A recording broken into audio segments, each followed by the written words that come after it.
Michael Mann, Al Pacino, Robert De Niro, Val Kilmer, all firepower came together. The movie named Heat. Welcome back cinema odyssey. Heat வந்து அதோட opening சீனுக்கு Michael man என்ன பண்ணியிருக்காருன்னா just robbery அப்படின்ற மாதிரி treat பண்ணாமல் இது வந்து ஒரு ப்ராசஸாக பண்ணியிருக்காரு. நிறைய டேரக்டர்ஸ் வந்து ராபரி சீனை எந்த மாதிரி போர்ட்ரேட் பண்ணியிருக்காங்கன்னா இது ஒரு ஆக்ஷன் சீன், பக்கா ஆக்ஷன் பிளாக்காக அந்த மாதிரி நிறைய பேர் போர்ட்ரேட் பண்ணியிருக்காங்க. அதில் எந்த தப்பும் இல்லை, நான் எதுவும் தவறு சொல்ல. ஆனால் மைக்கேல் மேன் இங்கே எப்படி அப்ரோச் பண்ணியிருக்காருன்னா மைக்கேல் மேன் வந்து இது ஒரு ப்ராசஸ் மாதிரி பண்ணியிருக்காரு. லைக் ரியல் ராபரி நடந்தால் எப்படி நடக்கும், எஸ்ஐஎஸ் கன்சல்டன்ஸ் அவங்க கூட கன்சல்ட் பண்ணி ஒரு ரியல் ராபரி நடந்தால் எப்படி நடக்கும் அப்படிங்கிற மாதிரி எடுக்கப்பட்டது. இது வந்து it's master class for the military precision. அந்த ஒரு தத்ரூபத்தை காட்டியிருப்பாங்க. இந்த படத்தில் நீல் மெக்கனின்ற கேரக்டரில் ராபர்ட் டீனிரோ நடிச்சிருப்பார். அவர் தான் main criminal கேங்கோட head.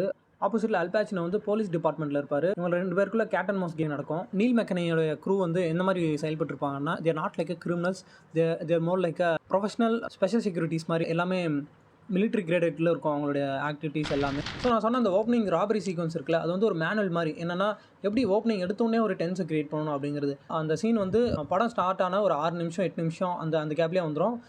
It takes 5 minutes, மொத்தம் 5 நிமிஷம் எடுத்துக்கணும்னு நினைக்கிறேன் அந்த சீக்வன்ஸ் ஃபுல்லாகவே.